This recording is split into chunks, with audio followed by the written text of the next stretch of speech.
Koach, Hannah. Yasher koach. Well done. Beautifully taught. And I get an opportunity now to respond to you. You can either stay where you are if you want. You can go ahead and be seated, whichever is more comfortable for you. But I'm going to get a chance to, we got to work on this drush together, and I now have a chance to respond to what you've just taught us. So I really like how you brought us so many different rabbinic perspectives on Abraham's motivations in the Parsha. I also think that your idea that Abraham was trying to feel equal to the Hittites is really perceptive. I was particularly taken by the idea that Abraham was trying through his actions to secure God's promise that the land would belong to him and his descendants forever, and it wouldn't be undone. This idea on which you quoted Chief Rabbi Lord Jonathan Sacks, Zichrono Livracha, connects to a larger thread of rabbinic thought about how we are to relate to prophecy or providence or destiny.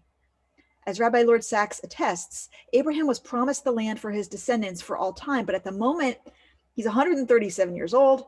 His wife Sarah has died, which must make him acutely aware of his own mortality, and he possesses neither the land nor a line of descendants to inherit it. What do we do when we have a vision of the future, whether a vision from God or elsewhere, and that vision isn't happening? What do we do when we don't see evidence that it will be fulfilled? And if we feel like time is running out? What Abraham does in this Parsha, not only in this episode, but in the next as well, is to take action into his own hands, as you taught us. He purchases the cave and he sends his servant on a mission to find a wife for his son. Both actions have the result he seeks, an ownership stake in the land and progeny.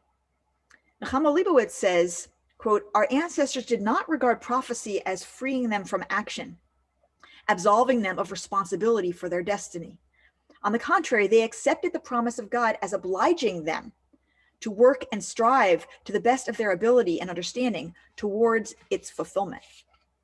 Action and faith, therefore, are not contradictory, but complementary. One can be entirely certain of one's destiny and still take any and all action that will help bring it about." This connects to another related idea stemming from the Parsha. Rashi comments on the strange formulation of Sarah's age in the first verse, which says that when she died, Sarah was 100 years and 20 years and 7 years. Why doesn't the Torah just say Sarah lived 127 years? Rashi asks. The wording is repeated, he answers, to indicate that all of her years were equally good. But the Sfat Emet, Rabbi Yehuda Leib of Ger, isn't buying it. Even a cursory look at Sarah's life indicates that all the years were not equally good. She had some hard times. There must be differences, the Sfat Emet insists, variations and changes during a person's lifetime. There are special times during a person's youth and special times during a person's old age, but the ones who are truly righteous find fulfillment in all their days. Fulfillment, wholeness, completion, these can be found in every place and at every time. This is the way we can understand Rashi's claim that they were all equally good. So the Jewish way isn't to expect that what happens to us in every year of our lives will be equally good. Not that we sit back and wait for God's promises of blessing to come true, but that we wrest fulfillment out of whatever comes, out of whatever conditions life brings us. We look for what is whole and complete and what is good in every year that we live. That is the Jewish way. Many people have said that 2020 has been a terrible year, and that is true in many respects. There's been a great deal of suffering and hardship and loss in this year. And many of us can remember other years in our lives that were differently, but perhaps equally heavy or challenging. Yet even in the worst conditions, as Viktor Frankl taught us, what then matters is to bear witness to the uniquely human potential at its best, which is to transform personal tragedy into triumph. Suffering ceases to be suffering at the moment that it finds meaning. This week, the Jewish world mourns the death of Rabbi Lord Jonathan Sacks, as you said, Hannah. And if those of you who are with us this morning, if you don't know of Rabbi Sacks, you will be in for a treat when you find his writing. He was an Orthodox rabbi, but he made the particular universal, building bridges across faiths. This is particularly relevant as we read about the cave of Machpelah and the city of Hebron. He was the chief rabbi of the United Kingdom from 1991 to 2013. And in 2002, he wrote The Dignity of Difference, How to Avoid a Clash of Civilizations. In it, he said, God has spoken to humankind in many languages, through Judaism to Jews, Christianity to Christians, Islam to Muslims. No one creed has a monopoly on spiritual truth. No one civilization encompasses all the spiritual, ethical, and artistic expressions of humankind. God is greater than religion.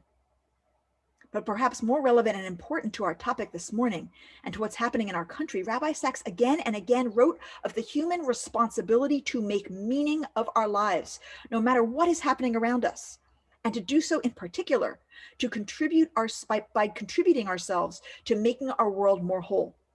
In his book, To Heal a Fractured World, Rabbi Sacks wrote, as long as there is hunger, poverty, and treatable disease in the world, there is work for us to do. As long as nations fight and human beings hate and corruption stalks the corridors of power, as long as there is unemployment and homelessness, depression and despair, our task is not yet done. And we hear, if we listen carefully enough, the voice of God asking us, as God asked the first humans, where are you? And in relation to the question about where God's responsibility for fulfilling promises ends and human responsibility for taking action begins, he said, one of Judaism's most distinctive and challenging ideas is its ethics of responsibility. The idea that God invites us to become, in the rabbinic phrase, God's partners in the work of creation. The God who created the world in love calls on us to create in love.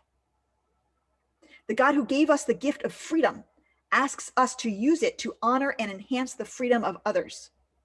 God, the ultimate other, asks us to reach out to the human other. Life is God's call to responsibility.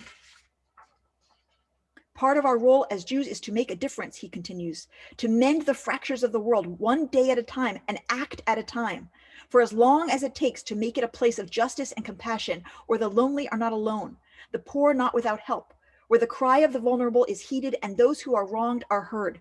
When this happens, the Jewish spirit is at its best, and we are able to bring a little fragment of heaven down here on earth. So, on this Shabbat, in the 8th month of a global pandemic in which, Hannah, your mom, has taken particular responsibility to teach and to calm and to heal and to make our world more whole, brought needed leadership for which we are all profoundly grateful.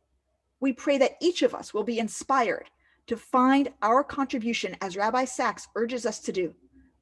Every year is not going to be equally good, but every year we'll have opportunities for us to look at the arc of history taking place around us and, like Abraham, to find where we can take action to bring God's promise of justice and mercy and love and freedom and peace closer to fulfillment. Ken Yehi Ratzon.